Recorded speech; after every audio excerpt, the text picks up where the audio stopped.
رب العالمین والصلاة والسلام على سید الانبیاء والمرسلین اما بعد اعوذ باللہ من الشیطان الرجیم بسم اللہ الرحمن الرحیم والذی جاء بالصدق وصدق به اولئک هم المتقون اللهم صل على محمد وعلى آل محمد كما صليت على إبراهيم وعلى آل إبراهيم إنك حميد مجيد اللهم بارك على محمد وعلى آل محمد كما باركت على إبراهيم وعلى آل إبراهيم إنك حميد مجيد رب اشرح لي صدري ويسر لي أمري واحلل عقدة من لساني يفقهوا قولي اللهم انفعنا بما علمتنا وعلمنا ما ينفعنا وزدنا علما سبحانك لا علم لنا إلا ما علمتنا إنك أنت العليم الحكيم الحمدللہ عشرہ مبشرہ وہ 10 صحابہ جن کو ایک ساتھ نام لے کر نبی صلی اللہ علیہ وسلم نے جنت کی بشارت دی، ان کا تذکرہ آپ کے سامنے کرنا ہے۔ کل کے درس میں صحابہ کرام کی عظمت کے حوالے سے کچھ باتیں پیش کی گئی تھیں، تو پہلے عشرہ مبشرہ کون ہیں حدیث کی روشنی میں وہ دیکھ لیں۔ سنن ترمذی، سنن ابو داؤد وغیرہ کی روایت ہے، نبی اکرم صلی اللہ علیہ وسلم نے فرمایا ابو بکر فی الجنہ وعمر فی الجنہ وعثمان فی الجنہ وعلی فی الجنہ زبیر فی الجنہ طلحہ فی الجنہ سعد بن ابی وقاص فی الجنہ سعید بن زید فی الجنہ عبد الرحمن بن عوف فی الجنہ و ابو عبیدہ بن الجراح فی الجنہ۔ یہ 10 صحابہ ہیں جن کو ایک ساتھ نام لے کر نبی صلی اللہ علیہ وسلم نے جنت کی بشارت سنائی۔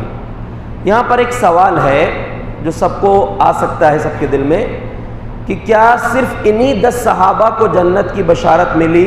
تو ایسا نہیں ہے، مختلف موقعوں پر نبی صلی اللہ علیہ وسلم نے صحابہ کو جنت کی بشارت دی ہے، لیکن نام لے کر ایک ساتھ 10 صحابہ کو یہی ایک اکیلا موقع ہے جس میں آپ نے جنت کی بشارت دی، ورنہ ایسے کئی ایک صحابہ ہیں جن کو جنت کی بشارت ملی ہے۔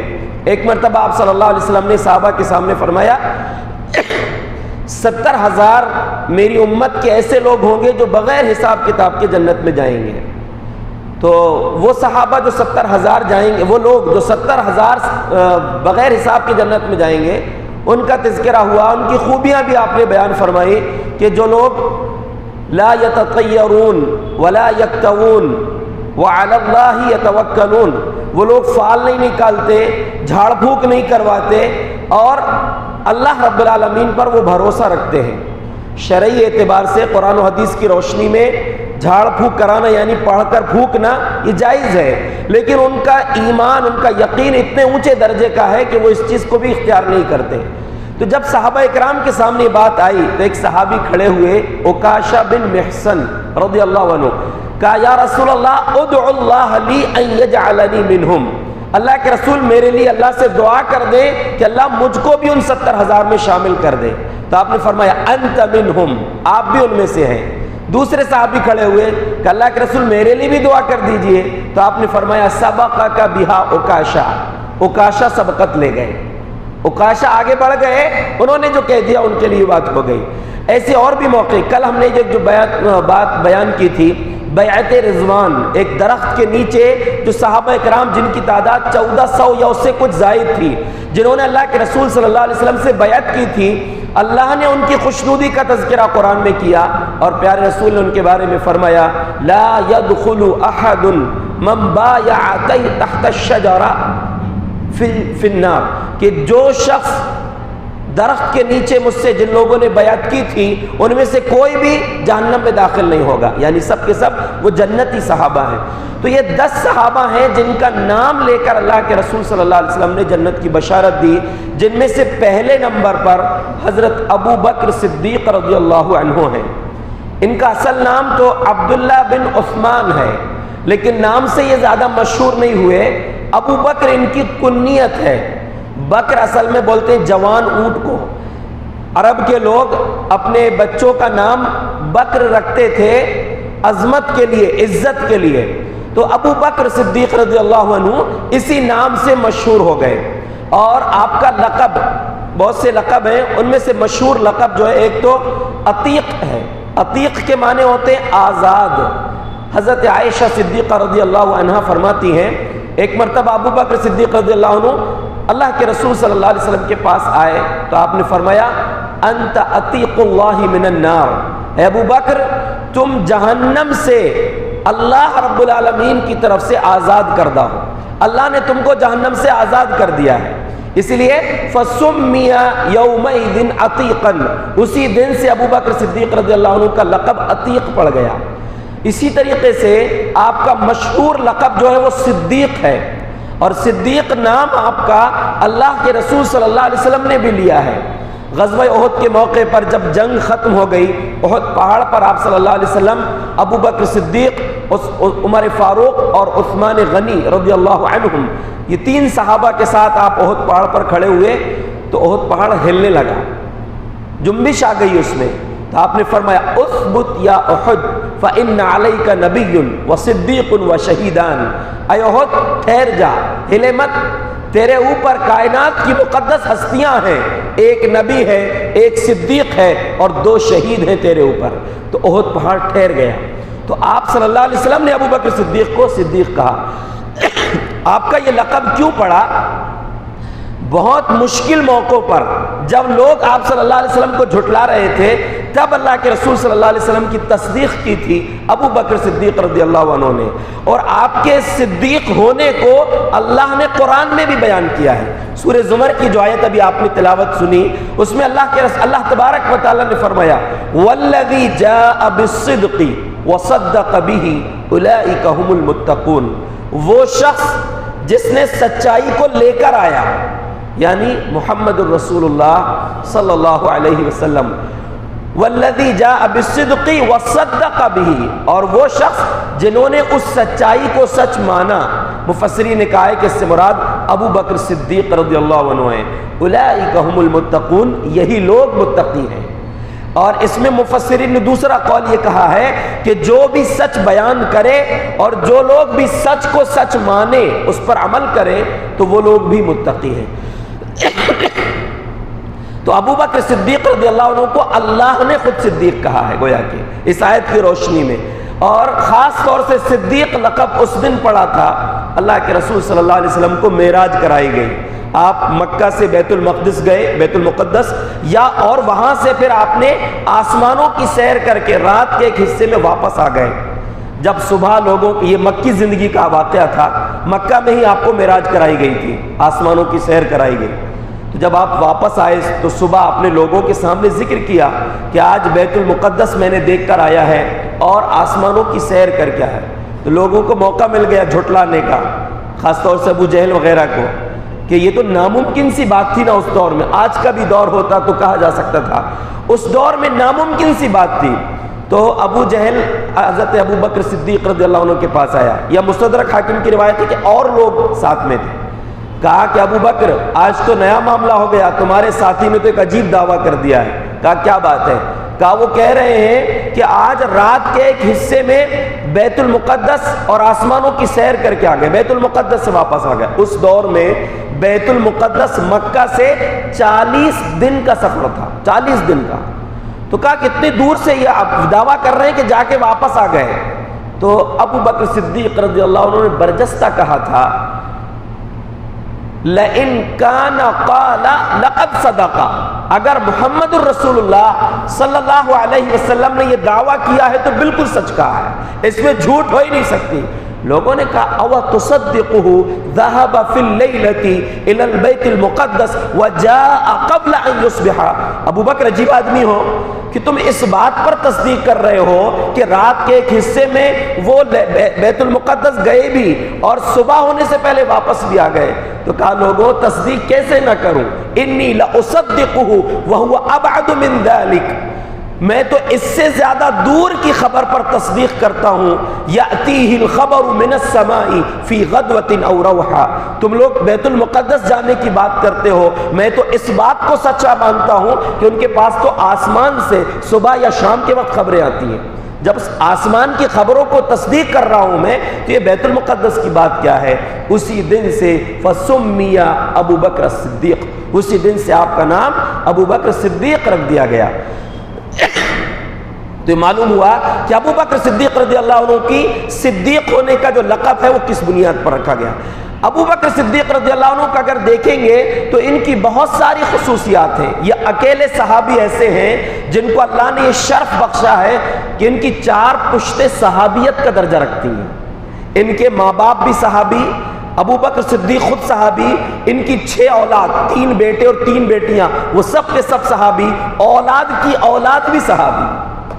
4 پشتیں ایسی ہیں، یعنی والدین بھی، خود ابو بکر صدیق بھی اپنی 4 بیویوں کے ساتھ، 4 بیویاں بھی ان کی صحابی ہیں. 4 بیویاں، 4 نکاح ہوئے تھے ابو بکر صدیق رضی اللہ عنہ کے. وہ 4 بیویاں مسلمان، سب صحابیات ہیں. بیٹے اور بیٹیاں بھی صحابہ اور صحابیات، ان کی اولاد بھی. یہ اکیلے ابو بکر صدیق رضی اللہ عنہ ہیں جن کو یہ شرف حاصل ہے.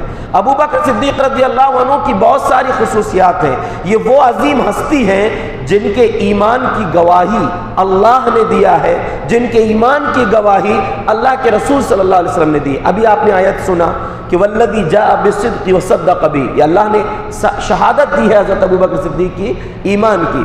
ایک موقع پر نبی صلی اللہ علیہ وسلم نے صحابہ کرام کے سامنے ایک بات کہی. پچھلی امتوں کا واقعہ بیان کیا، صحیح بخاری میں واقعہ ہے. بینما رجل یرعى غنما، ایک آدمی بکریاں چرا رہا تھا. ایک بھیڑیا آیا اور اس نے ایک بکری کو پکڑ کے بھاگنے لگا. تو وہ بھیڑیا اس کو پکڑنے کی کوشش، وہ چرواہا جو ہے بکری کو بچانے کی کوشش کیا. فالتفت الیہ، بھیڑیا پلٹ کر بولنے لگا. بھیڑیا بولنے لگا کہ اچھا آج کو چھوڑا لیا تو نے، جس دن میرے سوا کوئی چرواہا نہیں ہوگا تب کیا کرے گا؟ یعنی جب تجھے کوئی، اس کو بکری کو کوئی بچانے والا نہیں ہوگا. صحابہ نے کہا سبحان اللہ، ذئب یتکلم، تعجب کی بات ہے کہ بھیڑیا بات کر رہا ہے. آپ نے کہا انا اؤمن و ابو بکر و عمر، کوئی ایمان رکھے نہ رکھے میرا ایمان ہے، ابو بکر کا ایمان ہے اور عمر کا ایمان ہے کہ بھیڑیا بول سکتا ہے. پھر آپ نے فرمایا ایک آدمی ایک گائے بیل کے ذریعے کھیت جوت رہا تھا. اچانک چلتے چلتے وہ بیل کے اوپر سوار ہو گیا. تو بیل نے بولا انی لم اخلق لہذا انما خلقت للحرث، ہم سواری کے لیے پیدا نہیں ہوئے ہیں، سواری کرنے کے لیے پیدا نہیں ہوا میں، مجھ کو کھیتی میں جوتنے کے لیے، ہل چلانے کے لیے پیدا کیا ہے اللہ نے، تم میرے اوپر سوار کیسے ہو گئے؟ تو لوگوں نے پھر کہا سبحان اللہ بقرۃ تتکلم، تعجب کی بات ہے، بیل بول رہا ہے. آپ نے پھر فرمایا کہ کوئی ایمان رکھے نہ رکھے میرا ایمان ہے، ابو بکر کا ایمان ہے، عمر کا ایمان ہے کہ بیل بول سکتا ہے. یعنی سوچئے ابو بکر کے دل کی بات کیا ہے. اللہ کے رسول صلی اللہ علیہ وسلم نے اس کو، یعنی آپ جانتے تھے کہ ابو بکر کا ایمان کس درجے کا ہے. ایک موقع پر صحیح بخاری میں ہے، اللہ کے رسول صلی اللہ علیہ وسلم نے لوگوں کے سامنے فرمایا لا ينظر اللہ یوم القیامت الی من جر ثوبہ خیلا، قیامت کے دن اللہ رب العالمین اس آدمی کی طرف رحمت کی نگاہ سے نہیں دیکھے گا جس نے اپنے کپڑے کو ٹخنے کے نیچے رکھا، تکبر کی وجہ سے اپنا کپڑا نیچے کیا. تو ابو بکر صدیق رضی اللہ عنہ نے کہا اللہ کے رسول ان احد شقی ثوبی یسترخی الا ان اتعاہدہ، اللہ کے رسول میرے کپڑے کا ایک کنارہ، ایک طرف سے کپڑا کبھی کبھی نیچے چلے جاتا ہے، حالانکہ میں اس کی فکر کرتا ہوں، اوپر کرتا ہوں، کبھی نیچے چلا جاتا ہے. تو آپ نے فرمایا یا ابا بکر انک لست تصنعہ خیلا، ابو بکر تم تکبر کی وجہ سے نہیں کرتے. یعنی ابو بکر کے دل کے اخلاص کو، ان کی خاکساری کو اللہ کے رسول بیان کر رہے ہیں کہ ابو بکر تمہارے اندر تکبر نہیں ہے. لیکن یہ یاد رکھیں کہ تکبر کی وجہ سے لٹکانا ایسا مسئلہ نہیں ہے، اس کو لٹکانا ہی تکبر ہے. کپڑے کو ٹخنے کے نیچے مرد کا رکھنا، اللہ کے رسول صلی اللہ علیہ وسلم کی دوسری روایت میں ہے ایاک والاسبال فانھا من المخیلہ، کہ اپنے کپڑے کو ٹخنے سے نیچے رکھنے سے بچو، اس لیے کہ وہ تکبر ہے. لیکن خاص طور سے ابو بکر صدیق رضی اللہ عنہ، حالانکہ وہ فکر بھی کرتے تھے، ایسا نہیں کہ چھوڑ دیے، یہاں تو مسجد سے نکلنے سے پہلے پینٹ نیچے کر دیتے ہیں، صرف نماز میں پینٹ کو ٹکنے کے اوپر نہیں کرنا ہے، بعد میں بھی ہمیشہ ٹکنے کے اوپر رکھنا ہے، سلانا ہی اتنا بڑا ہے کہ وہ ٹکنے کے اوپر رہے۔ تو یہ ابو بکر صدیق کی گواہی اللہ کے رسول صلی اللہ علیہ وسلم دے رہے ہیں۔ ابو بکر صدیق رضی اللہ عنہ اخلاق و کردار میں بالکل اللہ کے رسول صلی اللہ علیہ وسلم کی طرح تھے، بچپن کے ساتھی تھے۔ عام الفیل کے یعنی جس سال وہ ہاتھیوں کا واقعہ پیش آیا تھا، ابرہہ نے خانہ کعبہ کو ڈھانے کی کوشش کیا تھا اور ہاتھیوں کے ساتھ آیا تھا، ہاتھی کا لشکر تھا اس کے ساتھ، اللہ نے ابابیل چڑیوں کا جھنڈ بھیجا تھا جنہوں نے کنکریاں برسائی تھی، پورے لشکر کو اللہ نے نیست و نابود کر دیا۔ اس سال کو عام الفیل ہاتھیوں والا سال کہتے تھے۔ اس سال اللہ کے رسول صلی اللہ علیہ وسلم کی پیدائش ہوئی تھی اور اس کے ٹھیک 2.5 سال بعد ابو بکر صدیق رضی اللہ عنہ کی پیدائش ہوئی، یعنی اللہ کے رسول سے 2.5 سال چھوٹے تھے اور اللہ کے رسول کے سسر بھی تھے۔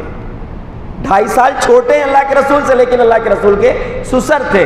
تو ابو بکر صدیق بچپن کے ساتھی تھے، جو اخلاق اللہ کے رسول صلی اللہ علیہ وسلم کے تھے سیم وہی اخلاق ابو بکر صدیق رضی اللہ عنہ کے تھے۔ اس کی شہادت آپ کو ملے گی۔ آپ جانتے ہیں جب پہلی وحی نازل ہوئی، اللہ کے رسول گھبرائے ہوئے اللہ کے گھر پہنچے تو حضرت خدیجہ رضی اللہ عنہا نے تسلی دیا تھا، کہا تھا کلا واللہ ما یخزیک اللہ ابدا انک لتصل الرحم وتحمل الکلہ وتکسب المعدوم وتقری الضیف وتعین علی نوائب الحق۔ اللہ کی قسم، اللہ آپ کو ہرگز ضائع نہیں کرے گا۔ آپ کیا کرتے ہیں؟ رشتہ داریوں کو جوڑتے ہیں، بوجھ لوگوں کا اٹھاتے ہیں، جن کو کمانا نہیں آتا ان کو کما کر دیتے ہیں، ناداروں کی مدد کرتے ہیں، مہمانوں کی عزت کرتے ہیں اور نیک کام میں، اچھے کاموں میں لوگوں کی مدد کرتے ہیں۔ اللہ آپ کو ذلیل نہیں کرے گا۔ ابو بکر صدیق رضی اللہ عنہ جب لوگ ہجرت کر کے مکہ سے جا رہے تھے الگ الگ جگہ، کچھ لوگ حبشہ چلے گئے، کچھ کہیں چلے گئے، زیادہ تر لوگ حبشہ کی طرف ہجرت کیے تھے۔ ابو بکر صدیق رضی اللہ عنہ بھی ایک دن مکہ چھوڑ کر جانے لگے۔ جاتے ہوئے مکہ کے کافر سردار نے، اسلام نہیں لایا تھا وہ، اس نے دیکھا ابو بکر صدیق، ابو بکر کہاں چلے؟ کہا کہ اب جائیں گے کہیں اللہ کی عبادت کریں گے کہیں اور جا کر۔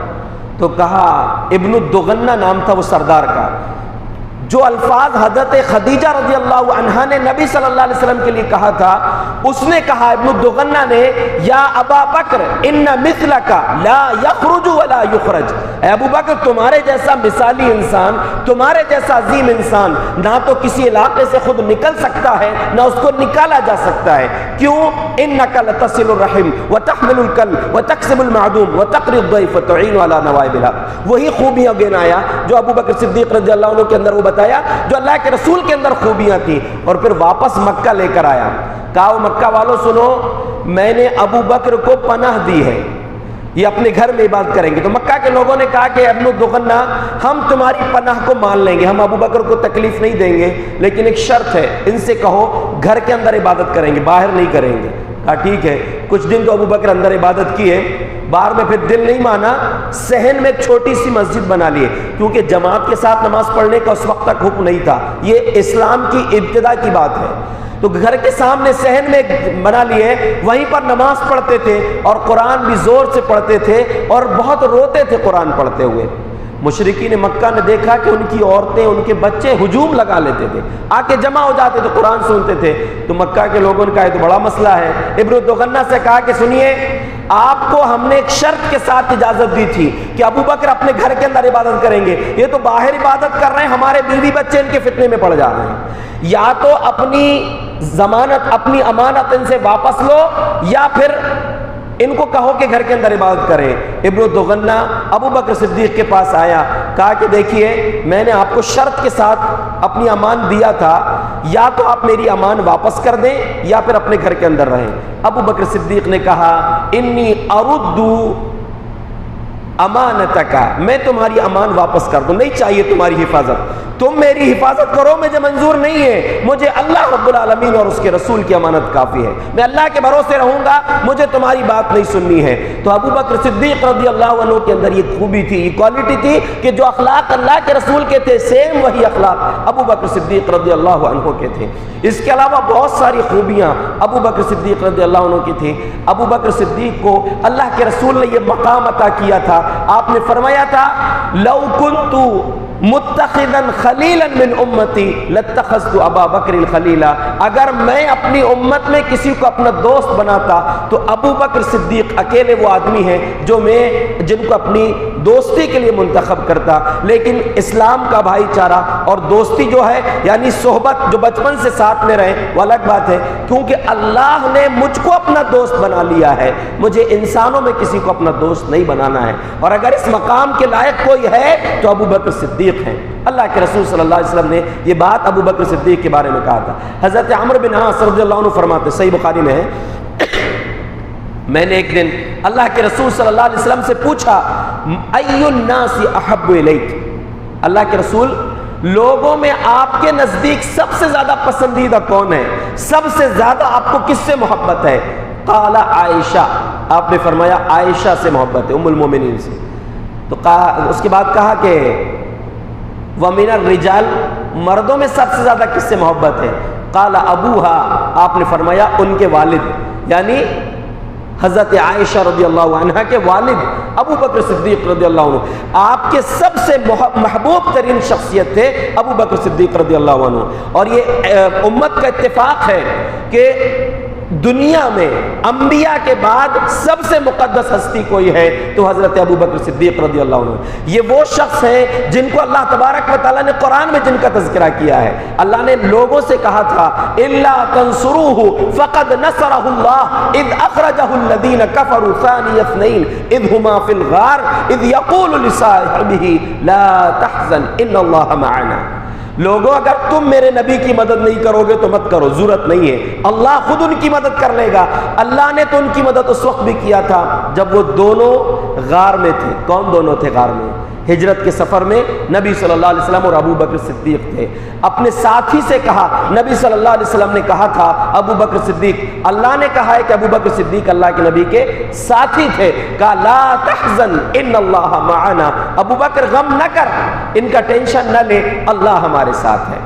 ایک مرتبہ صحیح بخاری میں ہے، ابو ذر رضی اللہ عنہ فرماتے ہیں میں اللہ کے رسول صلی اللہ علیہ وسلم کی خدمت میں موجود تھا، اچانک ابو بکر صدیق بڑے تیز تیز چلتے ہوئے آ رہے ہیں، وقد اخذ طرف ثوبیہ، اپنے کپڑے کو پکڑے ہوئے تھے، جلدی جلدی چلنے کے لیے جو تہبند لنگی جو بھی چادر وغیرہ لپیٹے تھے اس کو پکڑ لیے تھے، حتی ابدا عن رکبتہ، یہاں تک کہ ان کا گھٹنا کھل گیا تھا، گھٹنے تک اٹھائے ہوئے تو جلدی جلدی اللہ کے رسول کی طرف آ رہے تھے۔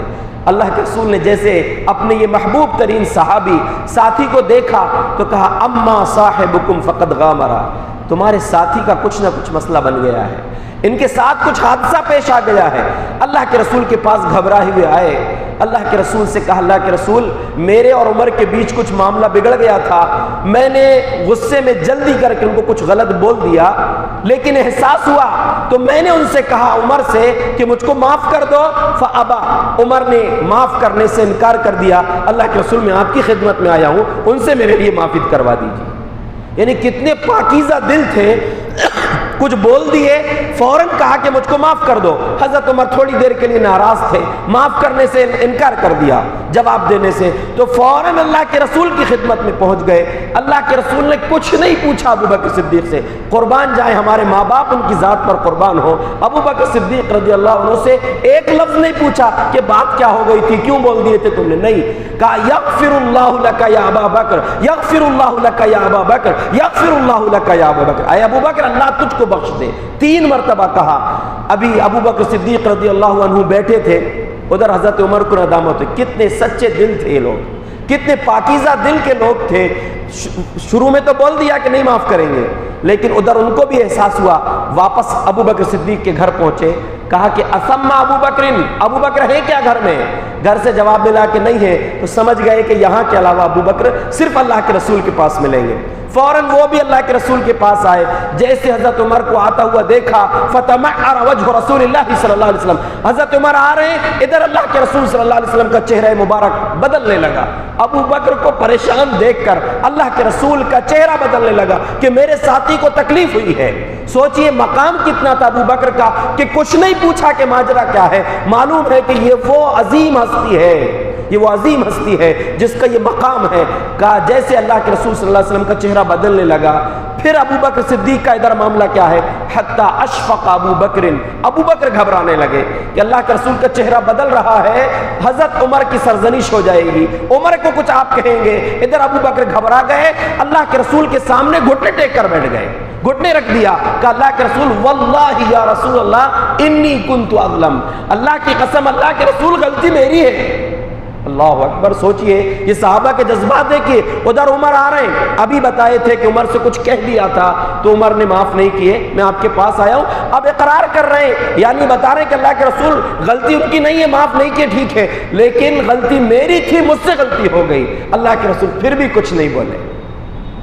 اللہ کے رسول نے، حضرت عمر رضی اللہ عنہ بھی آ گئے، آپ نے تمام صحابہ سے خطاب کر کے فرمایا، لوگو یہ ابو بکر وہ ہے جب میں نے اللہ کا پیغام سنایا تھا، قلتم کذبتا وقال ابو بکر صدقا، تم سب کہہ رہے تھے کہ اے محمد تم جھوٹ بولتے ہو، تم نے میری تکذیب کی تھی. اکیلا ابو بکر صدیق تھا جس نے میری تصدیق کیا تھا. وواسانی بنفسہ ومالہ، میری مدد کیا تھا اپنے مال سے بھی اپنی جان سے بھی. فہل انتم تارکو لی صاحبی، لوگوں کیا میرے ساتھی کو میرے لیے میری خاطر چھوڑ دو گے کیا؟ فہل انتم تارکو لی صاحبی، وہ لوگوں میری خاطر میرے ساتھی کو چھوڑ دو، یعنی میرے ساتھی کو کچھ نہ کہا کرو، اس کے ساتھ کچھ غلط مت کیا کرو، کچھ نہ کہا کرو. ابو بکر رضی اللہ عنہ کہتے ہیں فما اوذی بعدہا، اس دن کا دن تھا ابو بکر صدیق کو کوئی تکلیف نہیں ہوئی. سوچئے کتنا مقام تھا نبی کے دل میں کہ آپ صلی اللہ علیہ وسلم نے بلا تحقیق کہا تھا اللہ تجھ کو بخش دے، اور پھر لوگوں سے کہا تھا کہ لوگوں میری خاطر ابو بکر صدیق کو چھوڑ دو. یہ ابو بکر صدیق رضی اللہ عنہ کی کوالٹی تھی، یہ آپ کا مقام تھا، اور ہر پہلو سے آپ اعلیٰ و عرفہ تھے، آپ کا مزاج انتہائی نرم تھا. آخری بات آج کے درس کی ہے کہ ابو بکر صدیق رضی اللہ عنہ تمام نیکیوں کا مجموعہ تھے.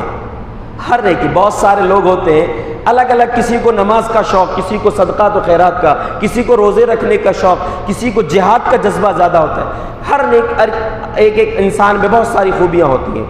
ابو بکر صدیق کا مقام کیا تھا؟ صحیح مسلم میں ہے، ایک مرتبہ صحابہ اکرام کے ساتھ آپ تشریف فرما ہیں، آپ نے سوال پوچھا من اصبح منکم اليوم صائما، آج تم میں سے کس نے روزہ رکھا ہے؟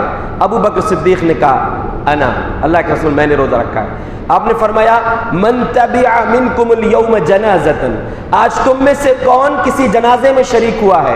کسی نے جواب نہیں دیا. ابو بکر نے کہا کہ اللہ کے رسول میں نے. آپ نے فرمایا من اطعم اليوم مسکینا، آج تم میں سے کس نے کسی غریب کو کھانا کھلایا ہے؟ کہ اللہ کے رسول میں نے. آپ نے چوتھا سوال کیا من عاد منکم اليوم مریضا، آج تم میں سے کس نے کسی مریض کی عیادت کیا ہے؟ قال ابو بکر انا، ابو بکر صدیق نے پھر کہا اللہ کے رسول میں نے. روزہ بھی رکھا ہے، جنازے میں بھی گئے ہیں، مریض کی عادت بھی کی ہے، غریب کو کھانا بھی کھلایا ہے. اللہ کے رسول صلی اللہ علیہ وسلم نے فرمایا مجتمعنا فی امرئ الا دخل الجنہ، یہ چار خوبیاں ایک وقت میں جس آدمی کے اندر داخل ہو جائیں، جمع ہو جائیں، وہ انسان جنتی ہے. اللہ کے رسول نے بشارت سنائی.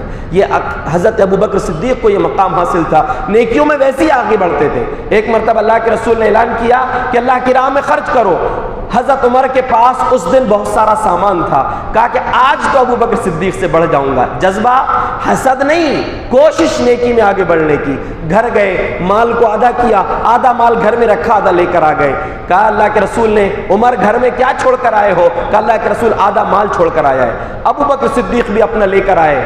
کہا ابو بکر تم کیا چھوڑ کر آئے ہو؟ کہا ابقیت لہم اللہ ورسولہ، اللہ کے رسول گھر والوں کے لیے اللہ اور اس کے رسول کو چھوڑ کر آیا. یہی کافی ہے، دنیا کا معلوم متاع کی ضرورت نہیں ہے. ابو بکر صدیق اس جذبے کو دیکھ کر حضرت عمر نے کہا کبھی میں ابو بکر سے آگے نہیں بڑھ سکتا. کوشش کرنے کے باوجود بھی پیچھے رہ گئے. جذبہ صرف نیکی میں آگے بڑھنے کا تھا.